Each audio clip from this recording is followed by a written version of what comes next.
Saving for retirement is only half the journey.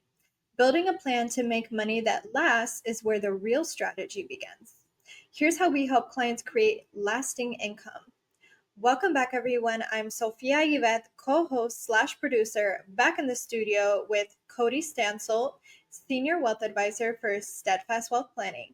Cody, how's it going today? Hey, Sophia, I'm doing well. It's springtime, sun's out. Actually going to a Texas Rangers game this evening. So life is good right now. I appreciate you asking. Ooh, lots of fun. Yes, absolutely. So, for our listeners who may not know, how do I create a retirement income plan that lasts? Great question. It's all about knowing yourself and your personality type around investments and income. And what I mean is there are some folks that are more conservative and want a fixed income stream and don't want as much market fluctuations with their investments and with their retirement nest egg. And rightfully so. There's nothing wrong with that. Whereas other folks are slightly more aggressive. They understand the market. They're okay with their balance going up and down. And they don't want to lock themselves into just a fixed income stream in retirement. Um, and so there's no right or wrong answer. It's just knowing what personality type you are and what makes sense for some clients may not make sense for other clients. So we run through an exercise where we have this conversation with clients and kind of gauge where their personality type is. But we want to create an income plan. We have software aggregating all of your income sources. So in general, there's about three different sources of income. You'll hear a lot of folks call this the three-legged stool in our industry. One is Social Security. So having a plan around when to take Social Security is really crucial. You can take it as early as 62, or you can delay it as late as 70. But for every year you delay, it's about an 8% increase in your monthly income, right? So if you're entitled to $1,000 a month at age 65, but if you wait to take it at 66, 1 year later, you'll receive about $1,080 a month, approximately, right? The math's not exact, but it's around there. I know this doesn't sound like much, $80 more a month, but that's every month for the rest of your life, right? And that's just delaying it 1 year. So you can imagine if your benefits even higher, if you delay it 2 or 3 years and you live another 30 years, that does add up significantly over time. Um, our opinion on Social Security is don't take it until you really need the cash. Don't just turn 62, you're still working, or maybe you just retired, but you don't really need the income. And then you just turn on Social Security and that money just goes into your savings account. It's taxed, it's taxable income to you, right? So don't just turn it on just for the sake of turning it on. It's when you need that income, then let's obviously consider turning it on. So it's having a plan and having a strategy before Social Security. The second leg of that three-legged stool is an annuity or a pension, kind of like what I was talking to earlier. Some folks don't like market volatility, so purchasing an annuity may make sense for them.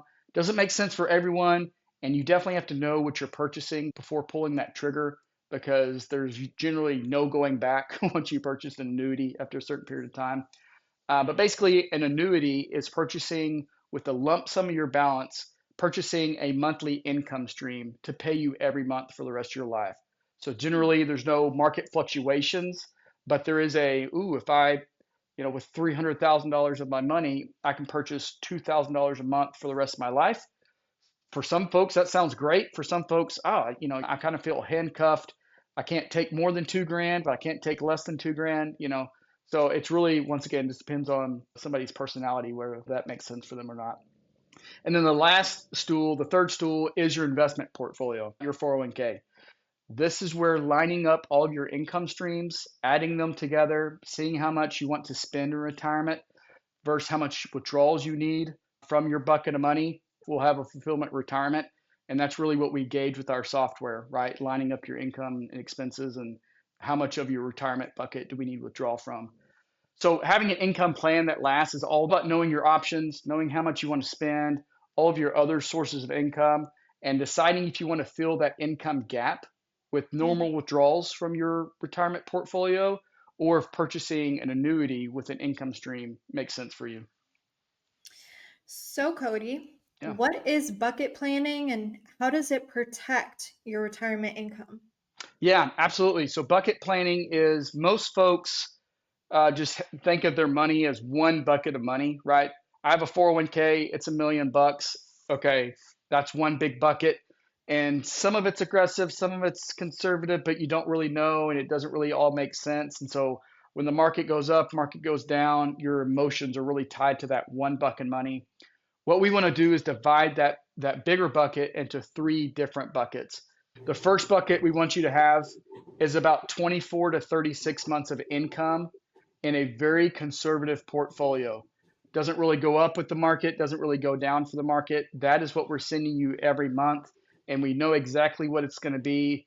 That way, you're not lying awake in bed at night when the market goes down, wondering if you'll be able to afford the next monthly payment that we send you, right?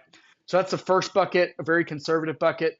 And then we have an intermediate bucket. That's another about 24 to 36 months of income, which real math, if you need $5,000 a month from your portfolio, 24 months is 120 grand, 36 months is about 180 grand. So we want you to have about 120 to 180,000 dollars in that intermediate bucket. It's invested a little bit more aggressively than the conservative bucket, but not all stock market exposure. It's not fluctuating that much. And that way we can touch it if we need to, but it's really going to keep up with inflation a lot more. And then that last bucket is your growth bucket.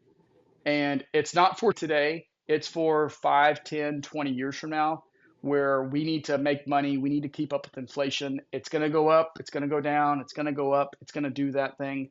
But once again, it's not for you today. It's for 2035, Miss Smith. It's not for 2025, Miss Smith. So I made this analogy earlier, but it's kind of like you have a house and you don't plan to sell that house within the next decade.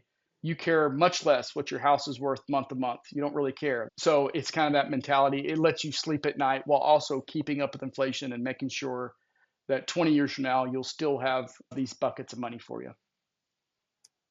Amazing. And so, one final question for you today, Yep. Cody.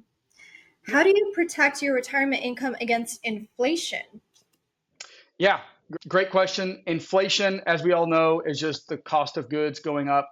And we've seen that drastically in the last 4 or 5 years, right? Since COVID. Um, the biggest thing, a lot of folks, it's counterintuitive.